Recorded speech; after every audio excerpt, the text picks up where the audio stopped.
sendas de maldad y pecar, fuimos errantes sin su paz.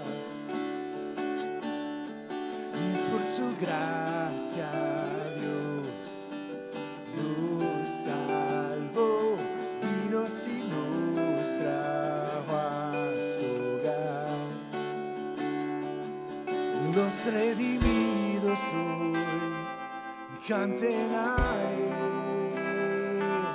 Damos gracias Dios por su eterno amor.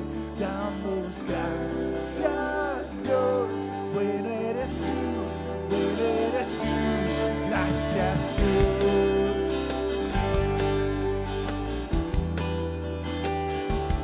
En Puebla y dolor, verás en nuestra angustia das luz. Tú nos levantarás de llorar, cambio de llanto en gratitud. Los redimimos hoy, canten a Él. Damos gracias Dios por su eterno amor. Damos gracias Dios, bueno eres tú, damos gracias Dios por su eterno amor. Damos gracias Dios, bueno eres tú, gracias Dios.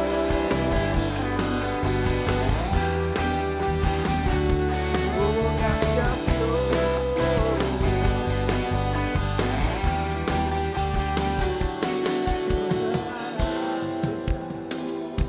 La oscuridad y lo que muerto está, vida dará. En el desierto harás ríos nacer. Los redimimos hoy, canten a Él.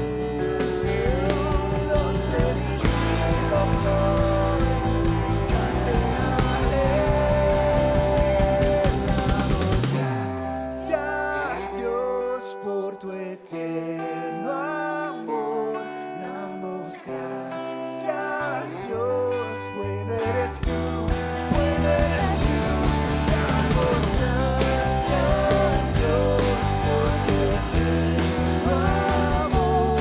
Damos gracias Dios, bueno eres tú, gracias Dios.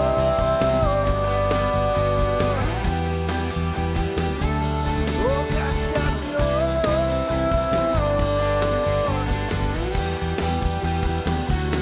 Oh, gracias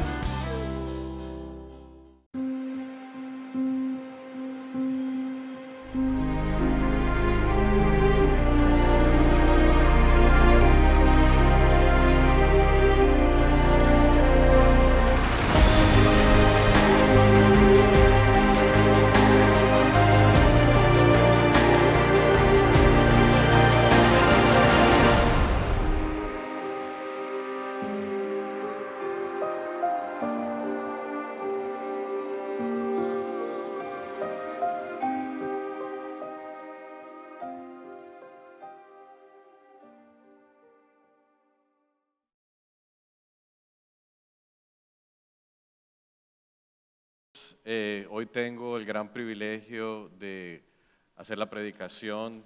Como saben, el pastor Henry se encuentra de vacaciones. Mi nombre es Hernán Pulido, soy uno de los ancianos gobernantes aquí en Crossbridge.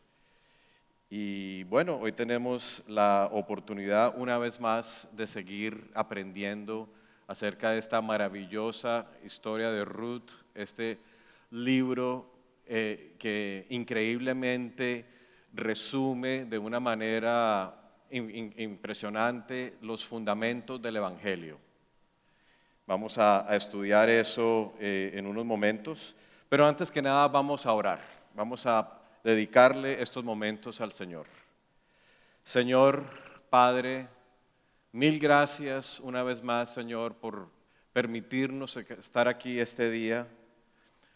Te pedimos que tu Espíritu Santo, Señor, esté obrando en todas nuestras vidas, esté obrando en todas las personas que estamos aquí reunidas escuchando esta maravillosa historia, la conclusión de esta maravillosa historia y entendiendo cómo tú has obrado a través de la historia por muchas personas y muchas circunstancias completamente inesperadas y sorprendentes, y siempre lo haces con unos resultados que nunca nadie hubiera podido tener, porque tú eres grande, Señor.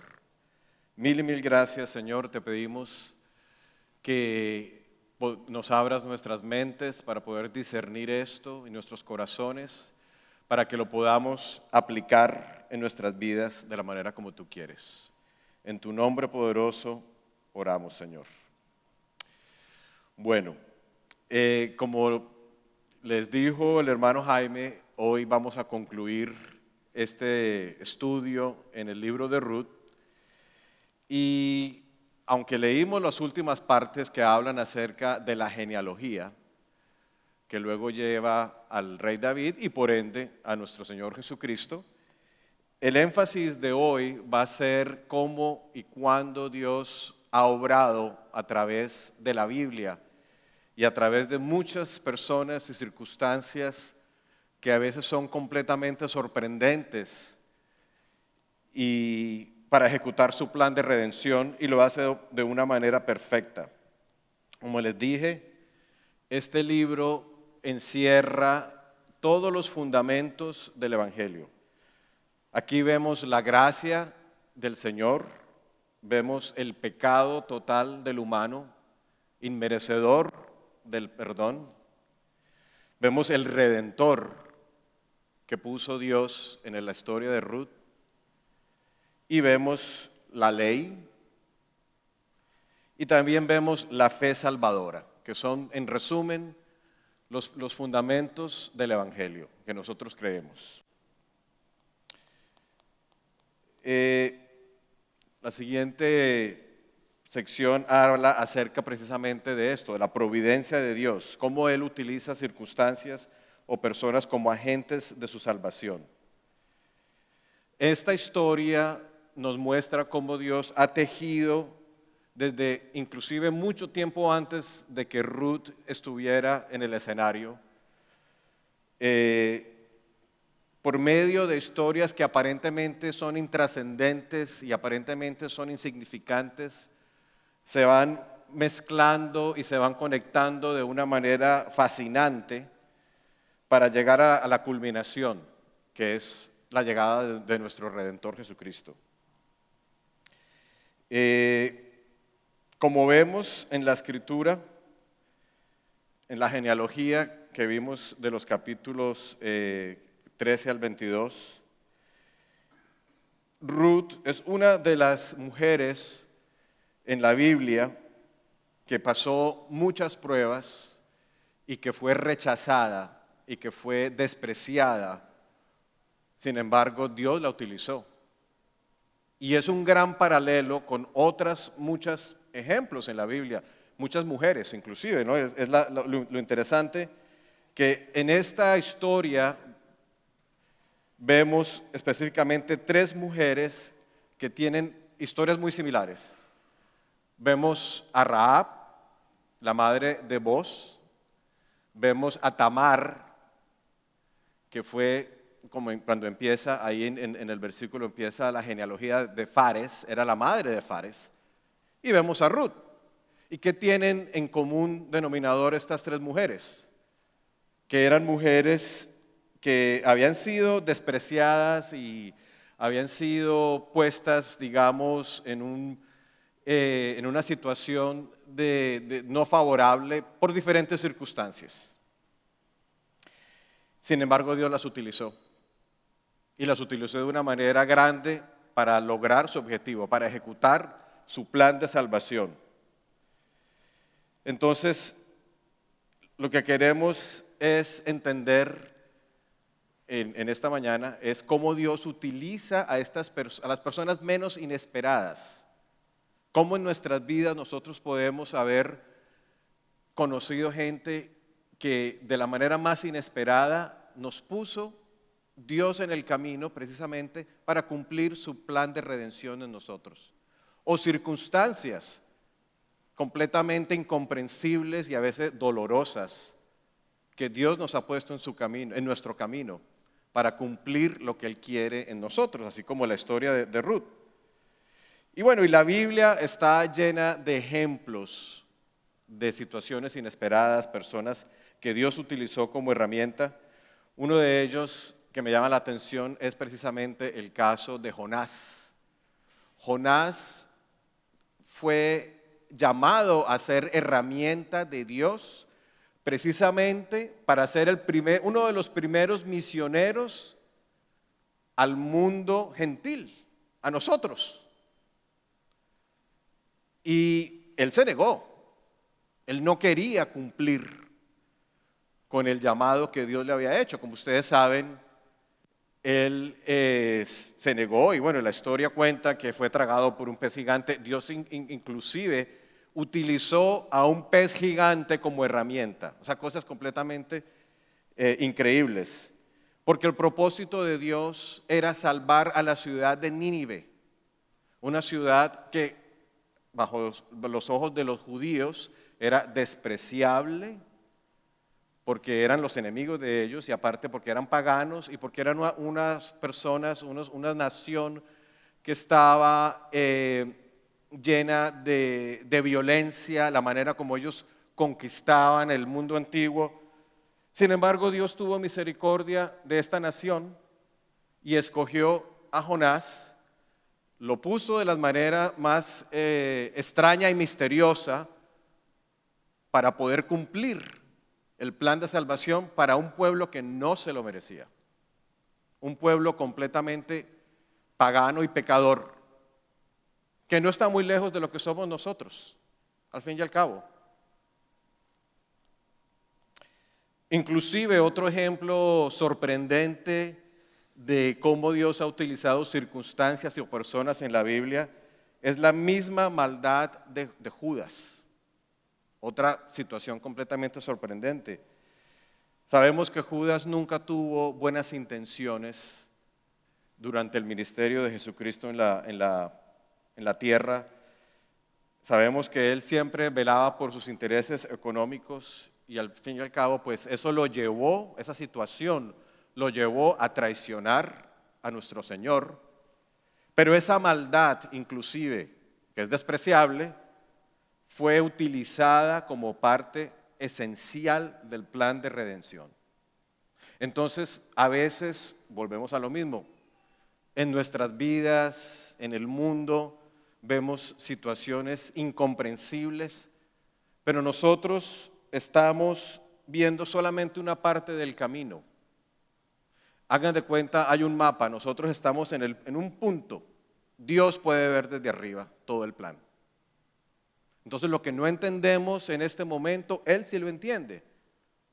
Por eso tenemos que siempre descansar en los planes de Dios, aunque las circunstancias no tengan sentido, aunque Él esté utilizando la gente más despreciable para cumplir su plan de redención.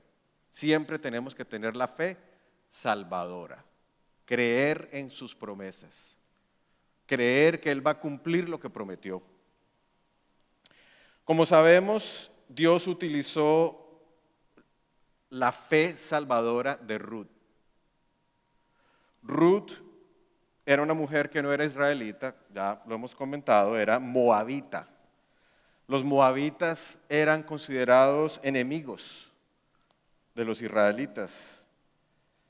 Eran pecadores, paganos,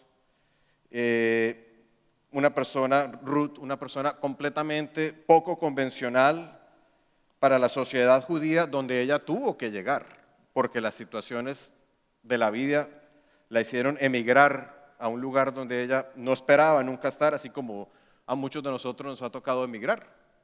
Era una emigrante.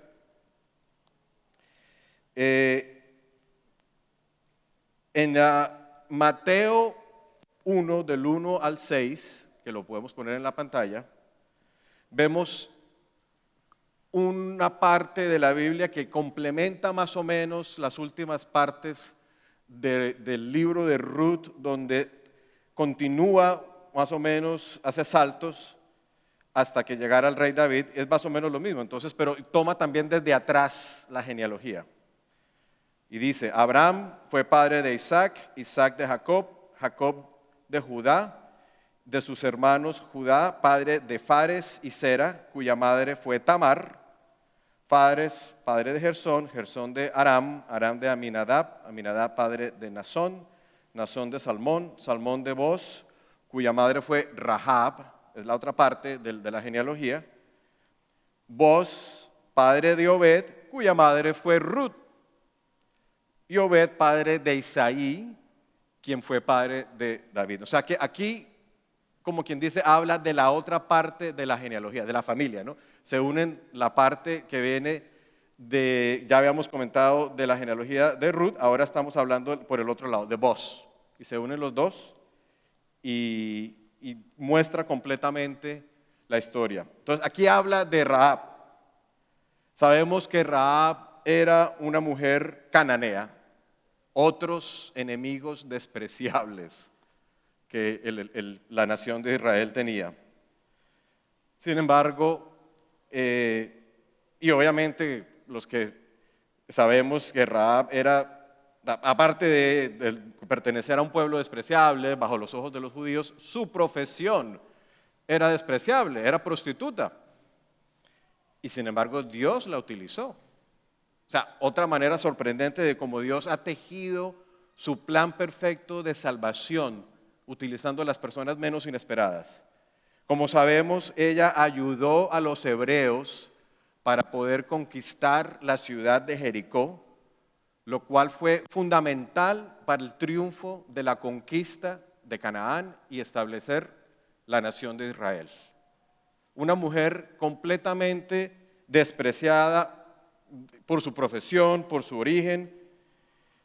Y esta historia también nos muestra, así como nos muestra la historia de Jonás, que la gracia de Dios es impresionantemente grande, porque escoge las personas que no se merecen absolutamente nada, así como los de Nínive.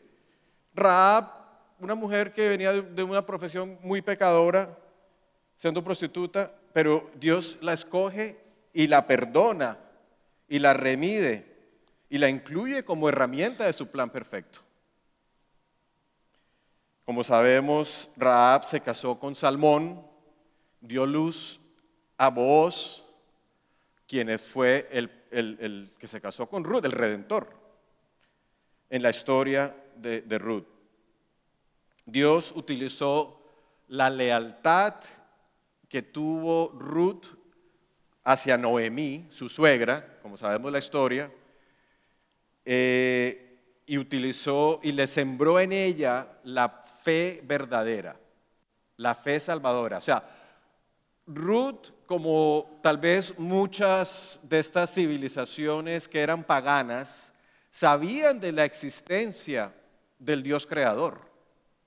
El Dios creador no era completamente un abstracto en las naciones paganas, sabían que existía, o sea, creían que existía un Dios creador. Lo que pasa es que le habían agregado un montón de dioses adicionales y por eso eso ocurrió en la Torre de Babel y bueno, esta historia antigua, todo el paganismo, ¿no?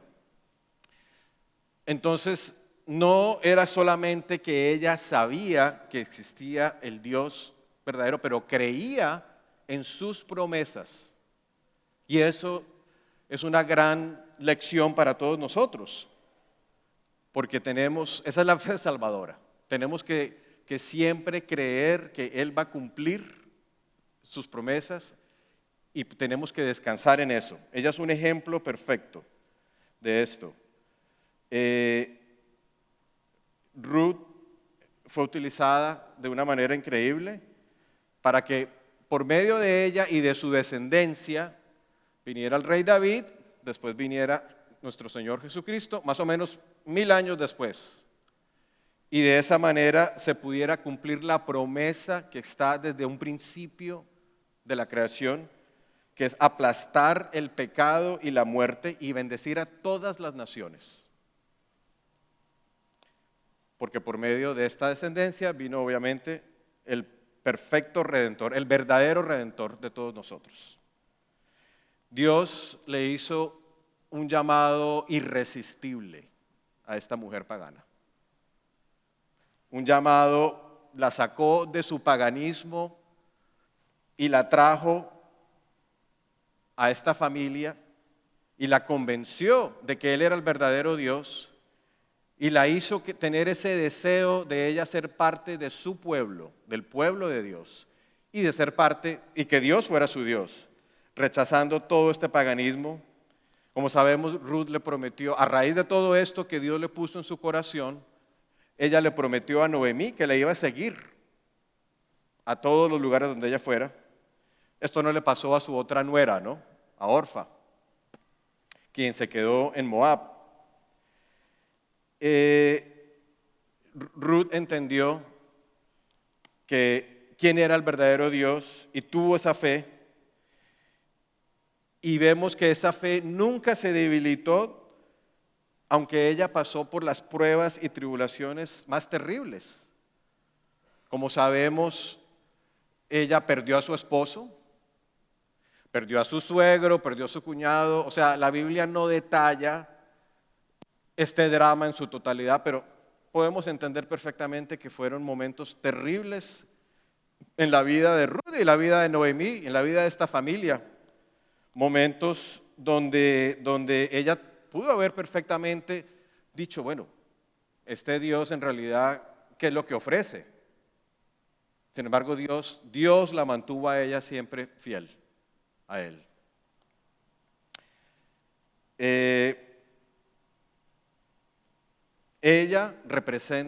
Ruth representa a la iglesia, a los escogidos.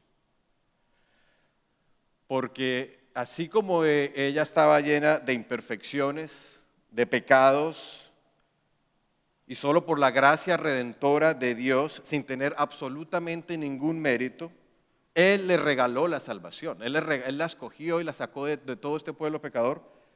De la misma manera, Dios nos ha sacado también del mundo y nos ha escogido por su gracia y por su misericordia, porque nosotros estamos también llenos de imperfecciones y de pecado.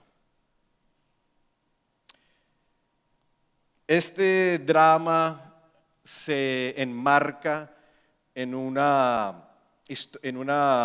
tiene parte del drama, ¿no? Una parte muy interesante de la ley mosaica, de la ley judía, en respecto a lo que eran los trámites de sucesión de las herencias. Se trata acerca de la ley del levirato. En el Antiguo Testamento, cuando una persona moría, un judío moría sin tener descendencia, esto era considerado una gran desgracia. Sobre todo si esta persona tenía propiedades, si esta persona tenía bienes que heredar. Desde el punto de vista jurídico, esto era un gran problema, porque ellos en su sistema mosaico existía una ley en la cual las tierras o los bienes o las propiedades siempre deberían mantenerse dentro de la estirpe de la familia. Al ocurrir lo que ocurrió, que murió Elimelech, el suegro de Ruth, y no tener descendientes, porque ni Ruth ni Orfa tuvieron hijos hasta ese momento. Entonces, esto se presentó un gran dilema legal para la sucesión, para poder redimir esta tierra a los herederos, número uno. Número dos, existía obviamente el problema económico, ¿no? Noemí y Ruth habían llegado sin un centavo a esta tierra, no tenían los recursos, no tenían el capital que tenían que invertir para poder restaurar esta tierra y volverla a ser productiva. Eso era parte de sus problemas. Pero la ley judía daba una solución, y es la ley del levirato. La palabra levirato proviene del latín levir, que quiere decir casarse con el hermano del marido, o tener matrimonio con su cuñado, básicamente. De esta manera, cualquier persona que hubiera muerto sin tener una descendencia para poder heredar las tierras, se casaba con alguien que pudiera todavía darle descendientes a la persona que estuviera, como quien dice, conectada con estos terrenos. ¿Ya? Eso es todo tiene que ver con lo que gobernaba los inmuebles, ¿no? La parte, digamos, de real estate. Al morir, obviamente, Elimelech no tenía ningún descendiente. Orfa, que hubiera sido la otra posibilidad, no llegó a emigrar a Belén. Y Noemí, evidentemente, ya era una anciana. No lo menciona la Biblia, pero uno puede concluir que no tenía la edad para poder dar descendientes. Entonces, la única persona que todavía podía cumplir con darle un descendiente a Elimelech era Ruth. Mira cómo Dios tejió todo para que ella fuera la única persona que pudiera dar este descendiente. Entonces, sabiendo esto, y sabiendo que también la ley del liberato proveía un amparo para las viudas, las viudas que se quedaban sin manera de sustento, y viendo que Booz había mostrado genuino amor por Ruth, Noemí, en su sabiduría, le dice a Ruth, aquí está la oportunidad, aquí está la solución. Tú tienes que pedirle matrimonio a Booz, haciendo ejercicio de los derechos que la ley le daba, del levirato. Y esto tenía mucho sentido porque él estaba enamorado de ella, ¿no? Y de esta manera se podía también preservar la propiedad dentro de la estirpe de la familia.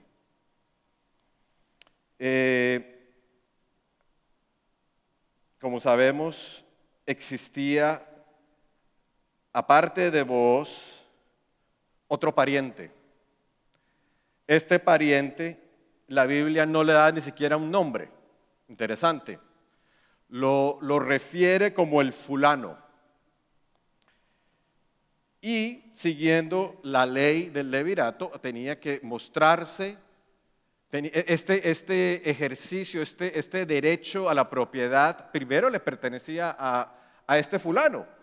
Debería ser un pariente mucho más cercano que Booz a Elimelech. La Biblia no dice exactamente el parentesco. La Biblia es silenciosa de eso. Haciendo los estudios que para prepararme para este sermón, descubrí o leí que en el Targum, que es unos escritos judíos, se llega a la conclusión de que este fulano era el hermano de Elimelech y que tal vez Booz era como un primo o un sobrino, no queda claro, pero más o menos así era, digamos, la prioridad de parentesco. Por lo tanto, el fulano tenía prioridad sobre las tierras. Y obviamente, me imagino, ¿no? Al Noemí verse en la necesidad económica de tener que venderlas para poder o restaurarlas, o en esa época no estoy seguro si existía la hipoteca, sí existían los préstamos, pero bueno, en todo caso, ella necesitaba el capital. Es posible que ella le hubiera dado de oferta estas tierras a alguien de una manera muy económica. Nada de esos detalles los dice la Biblia. Entonces, este fulano obviamente muestra interés en comprar estas tierras, porque a lo mejor se las estaban dando a buen precio.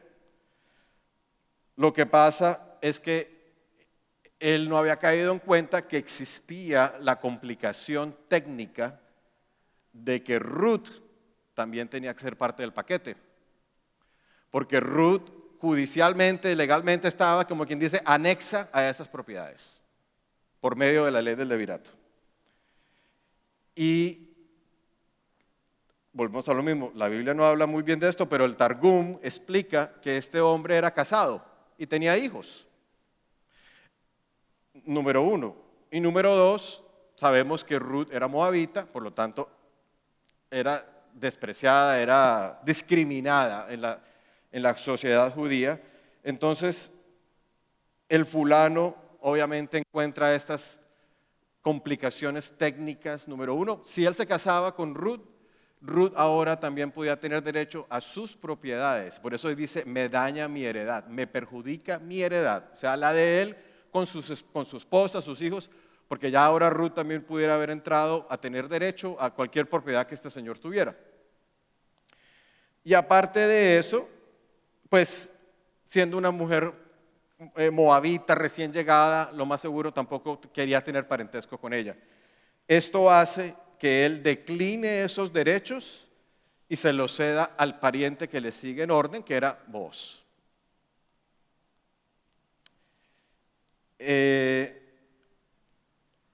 Volvemos a lo mismo, la historia se teje de una manera sorprendente y como les dije al principio, cada uno de estos personajes representa algo clave para entender el Evangelio. Entonces vamos a mirar ahora qué representa Ruth, qué representa Booz y qué representa el fulano. ¿Qué representa Ruth? Exactamente. Ruth es parte de, como les dije, de ese plan misterioso que Dios escoge, lo más débil y despreciado para ejecutar su plan. Como podemos ver en Primera de Corintios, dice, pero Dios escogió lo tonto del mundo para avergonzar a los sabios, y escogió lo débil del mundo para avergonzar a los poderosos. También escogió Dios lo más bajo y despreciado y lo que no es nada para anular lo que es, a fin de que en su presencia nadie pueda jactarse. Pero gracias a ustedes, gracias a Él, ustedes están unidos a Cristo Jesús, a quien Dios ha hecho nuestra sabiduría, justificación, santificación y redención, para que, como está escrito, si alguien ha de gloriarse, que se gloríe en el Señor. Haciendo énfasis en lo que ya comentamos, aquí está cumplido perfectamente lo que Dios hizo con Ruth y lo que Dios hizo con las otras dos mujeres de la genealogía, lo menospreciado, lo débil, para cumplir, para que nadie se jactase, porque Dios sabía perfectamente el ego humano, ¿verdad? Que es la naturaleza nuestra, que siempre es a tratar de nosotros tener el crédito por las cosas buenas que pasan en el mundo. El crédito solo le pertenece a Él. La gloria solo le pertenece a Él. Y por eso es que Él utiliza a las personas que nadie espera, las personas que todo el mundo se avergonzaría de estar relacionadas, como lo hemos visto aquí, para poder cumplir su plan de salvación. Tamar es la otra persona que quisiera tocar el tema. Como les dije, la línea mesiánica incluye 3 personas, todas extranjeras, ninguna era judía, todas consideradas inferiores. Tamar, como ustedes se pueden acordar, era la esposa de Judá, el hijo de Jacob, fue otro ejemplo donde donde también se implementó el levirato. La misma ley esta que estaba complicando la historia de Ruth también fue aplicada en la historia de Tamar. Tamar, como si ustedes se pueden acordar, fue viuda 2 veces. Su suegro Judá tuvo 3 hijos. Uno se llamaba el otro se llamaba Onán y el otro se llamaba Sela. Tamar se casó con primero. Era una persona que en realidad no estaba bendecida en los caminos del Señor. Actuaba con maldad, una persona muy mala. Y a raíz de eso, Dios le quitó la vida. Entonces, siguiendo la ley del levirato,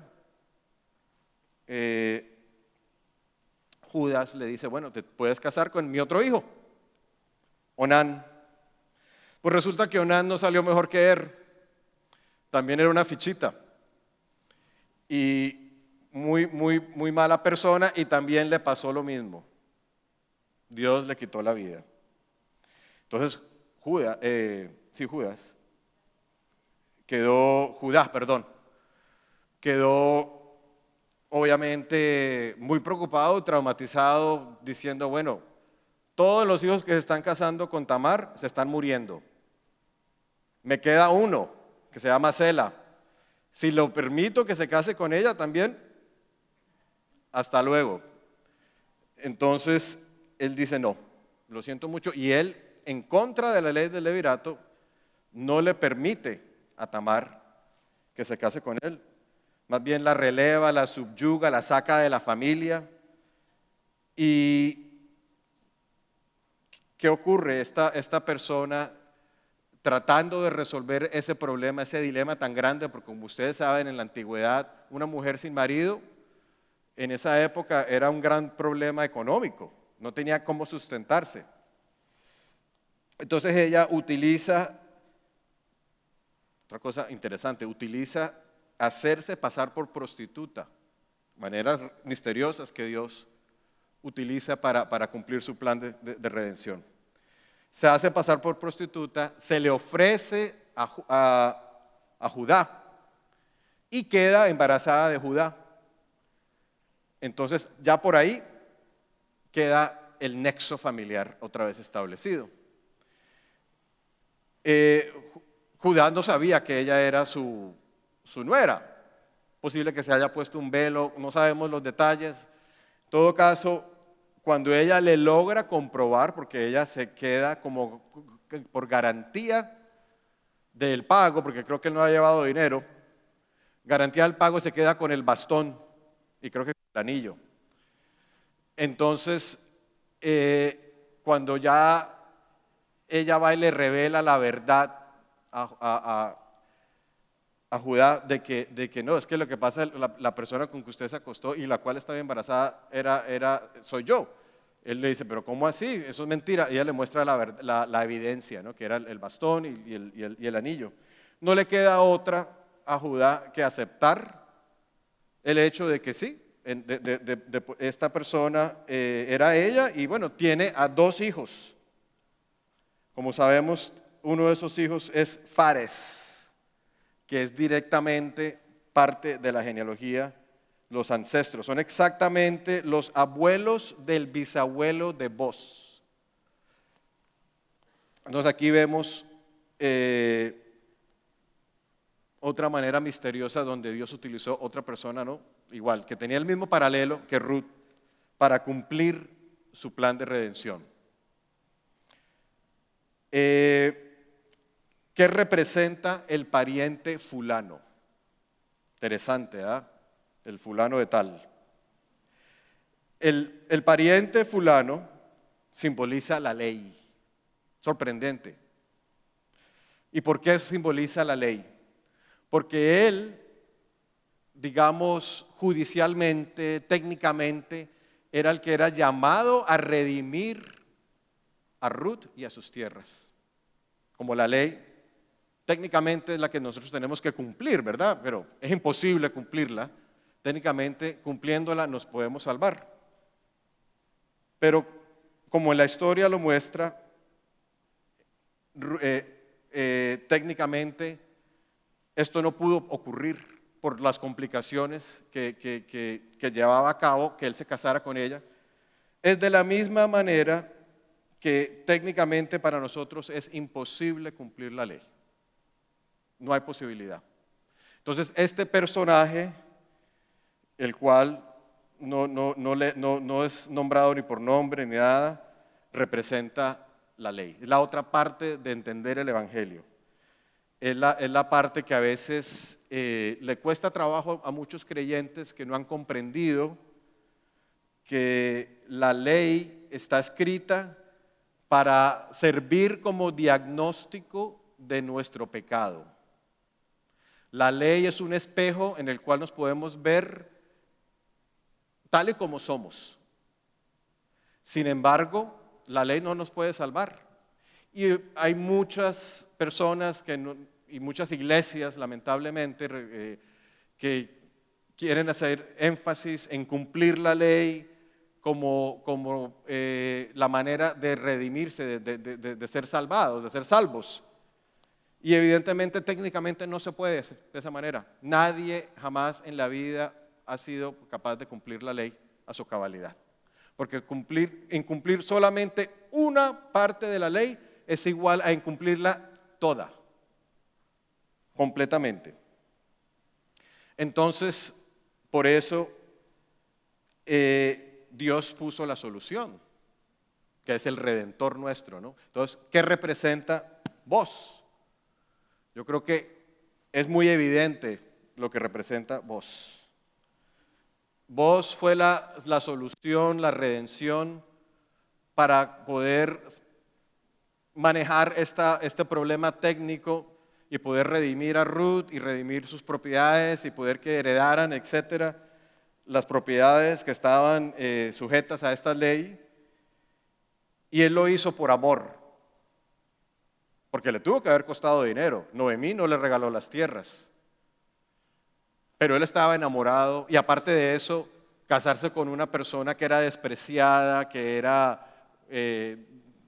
discriminada, no debería ser fácil. Pero él no vio nada de eso en Ruth. El amor que él le tenía a Ruth fue lo que lo impulsó a que precisamente él sirviera como redentor. De la misma manera que Cristo sirve como nuestro redentor. Por eso Ruth representa a la iglesia y vos representa a nuestro Señor Jesucristo, quien ha pasado por alto todas nuestras imperfecciones y pecados y por amor a nosotros nos ha dado la gracia inmerecida y nos ha redimido pagando el precio más alto, porque a vos a lo mejor le costó algo de dinero comprar estas tierras. A nuestro Señor le costó su vida, el precio más alto que una persona puede pagar para redimirnos. ¿Y por qué en realidad Cristo, digamos, en el orden del levirato, por ejemplo, para ponerlo así, por qué Él es nuestro pariente más cercano? Porque Él fue humano también, así como Él es Dios 100%, Él también fue humano 100%. Y nos entiende perfectamente, nos entiende los sufrimientos por los cuales pasamos, las tentaciones por las cuales estamos sujetos día a día, y sin embargo, Él nunca pecó, ¿no? Entonces, Él es el pariente más cercano que tenemos. Por lo tanto, aunque técnicamente la ley es, digamos, la manera de salvarnos, Él es en realidad el que cuenta.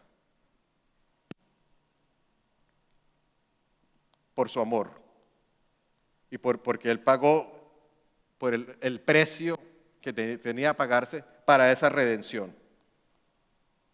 Ahora les voy a contar la historia de Isabella Macmillan, que es otro ejemplo que encontré acerca de las maneras extrañas y misteriosas que Dios utiliza, inclusive hoy en día, para cumplir su plan de redención.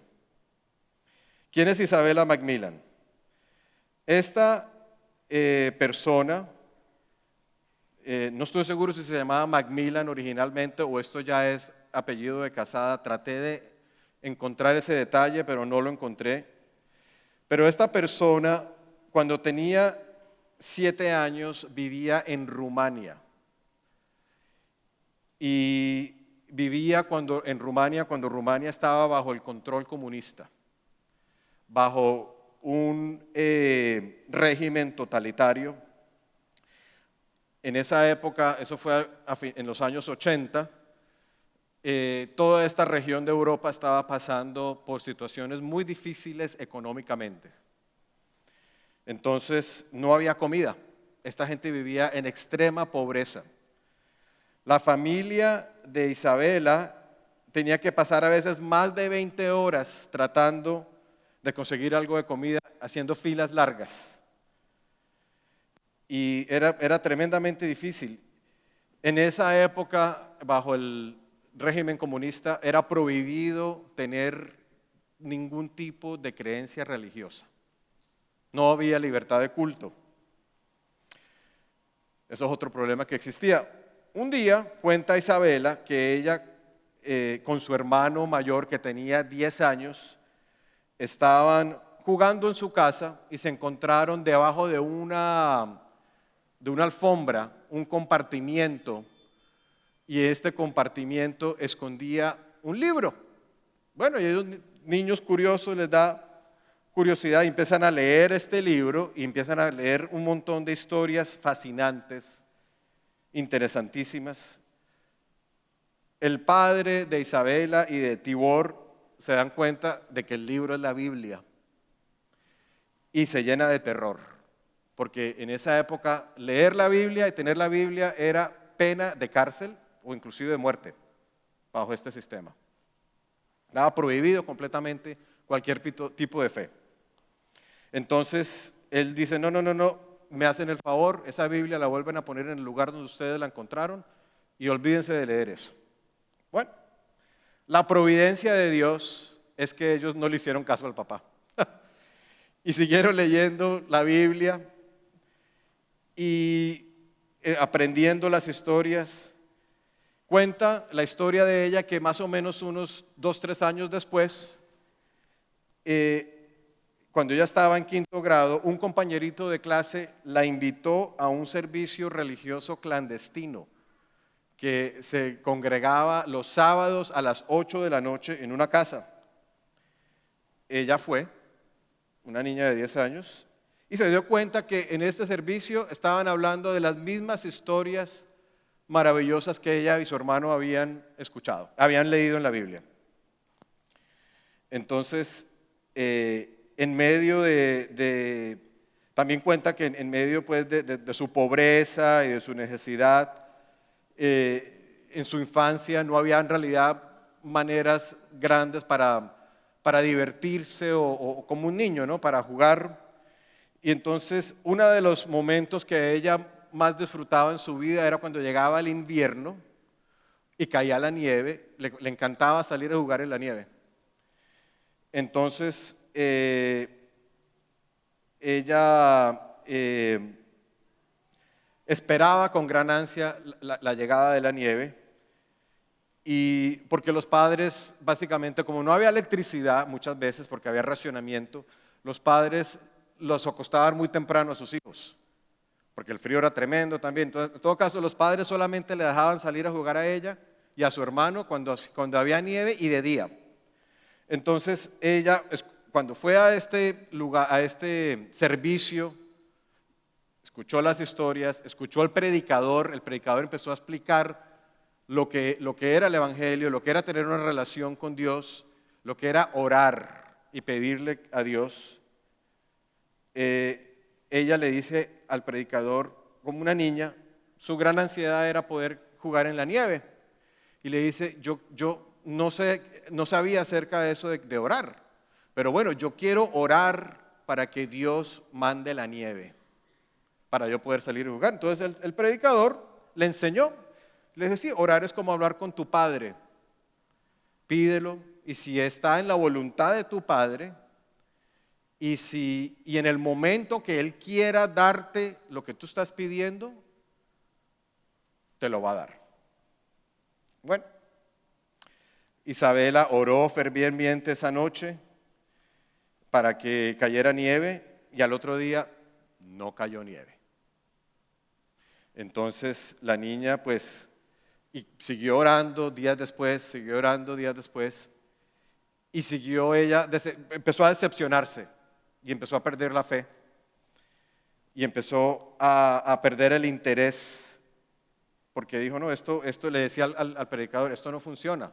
El predicador le decía, no, es que tú tienes, como te lo dije, tú tienes que esperar porque los tiempos de Dios son perfectos y Él va a mandarte lo que tú le estás pidiendo si es que eso cree Él, que eso es lo que te conviene en el momento perfecto. Bueno, sucede que ese año, 1989, fue la caída del muro de Berlín y eso trajo un tsunami político en Europa oriental.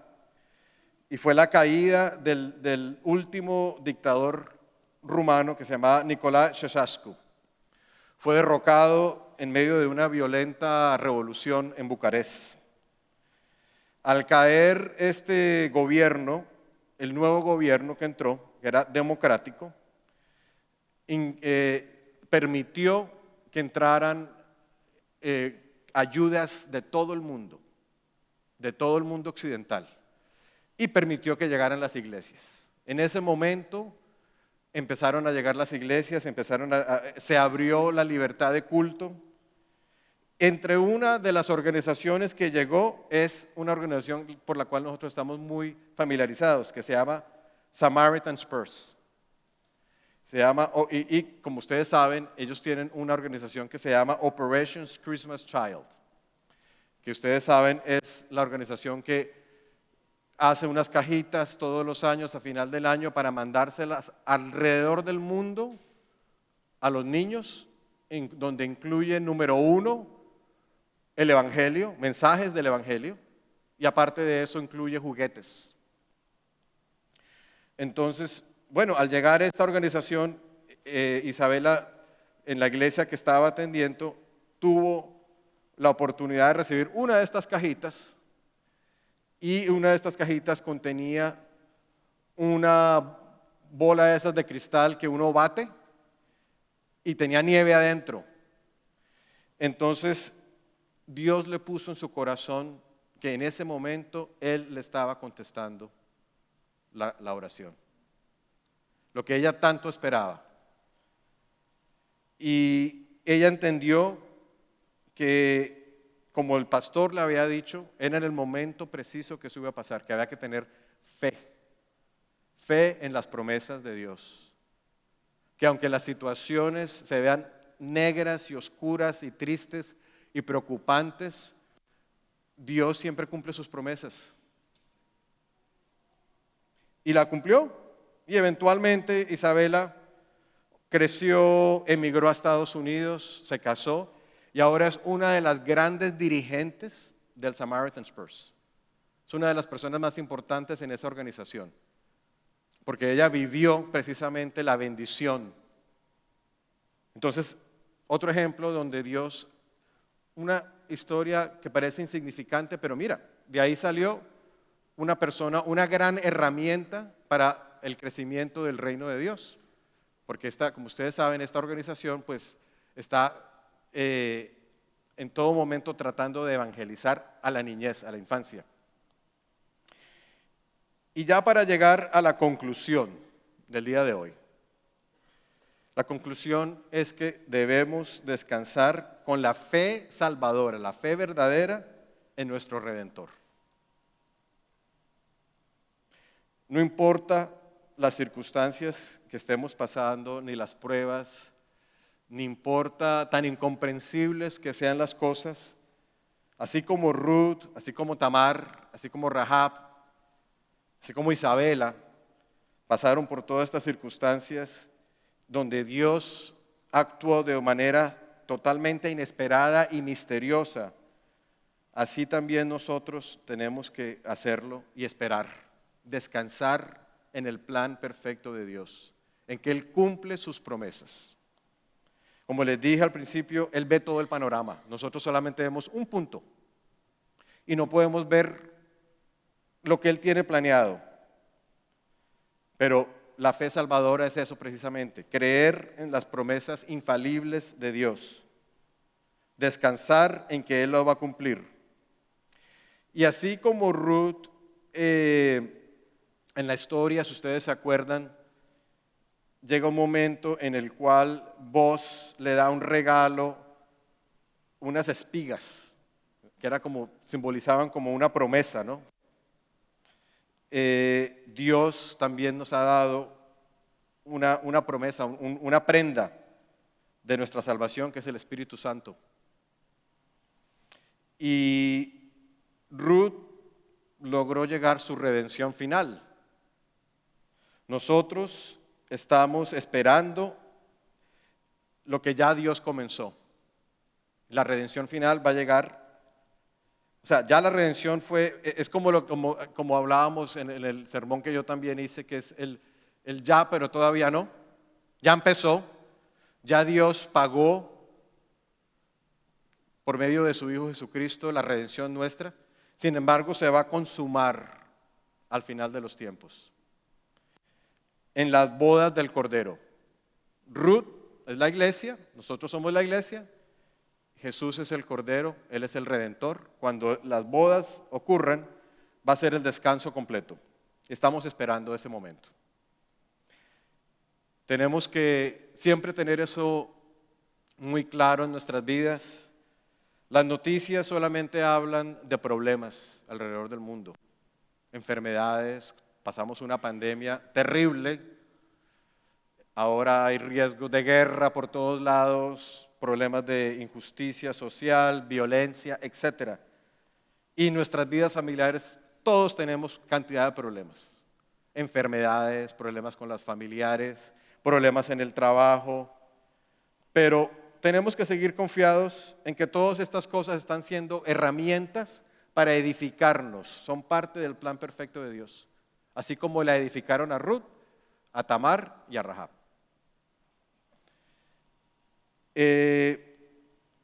Dios está en control de todos los eventos, no hay casualidades, no existen.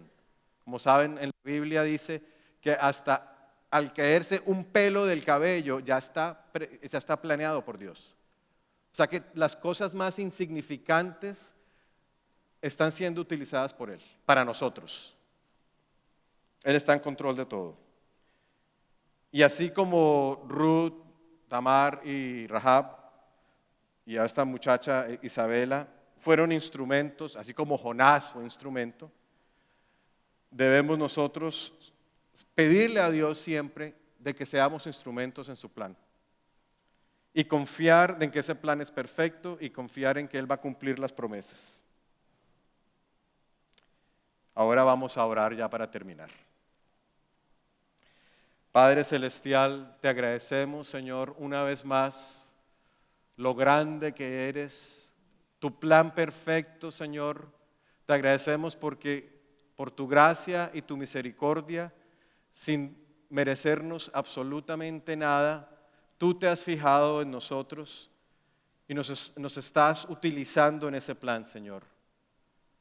Te pedimos que siempre nos refuerces la fe, que aunque en algunos momentos esté flaqueando, viendo las circunstancias que a veces son desoladoras, de los problemas que nos da la vida, las enfermedades, los problemas con nuestras familias, los problemas de trabajo, económicos, las noticias terribles que trae este mundo constantemente. Te pedimos, Señor, que nunca nos dejes flaquear esa fe y que siempre tengamos la certeza de que tus promesas siempre van a ser cumplidas, Señor. Te pedimos que tu Espíritu Santo nos siga guiando y que nos siga convirtiendo en lo que tú quieres que seamos, para que cuando llegue el momento tú nos lleves a tu presencia, estemos completamente santos como tú quieres, Señor. Todo esto lo oramos, Señor, en el nombre poderoso de tu Hijo amado, Jesús. Amén. Ahora ya para despedirnos, por favor, de pie. Vamos a hacer la bendición final. Que el amor del Padre nos bendiga y nos guarde para siempre por medio de su gracia y misericordia, mientras nos utiliza en su plan perfecto como herramientas. Que el amor de nuestro Redentor eterno, nuestro Señor Jesucristo, nos cubra con su luz, su paz y su gracia para entender todo lo que nos pasa, que es parte de su plan perfecto. Y que la comunión del Espíritu Santo permita fluir cada día más el amor de Dios y permita que tengamos la paz y el consuelo en medio de las tribulaciones. En el nombre del Padre, del Hijo y del Espíritu Santo. Amén. Podemos irnos en paz. Muchas gracias. Muchas gracias por conectarse con nosotros. Si no lo has hecho, no olvides suscribirte a nuestro canal para que no te pierdas ninguno de nuestros episodios. Compártelos con tus amigos y familiares y no olvides que puedes unirte a nosotros en persona cada domingo a las 11:30 a.m.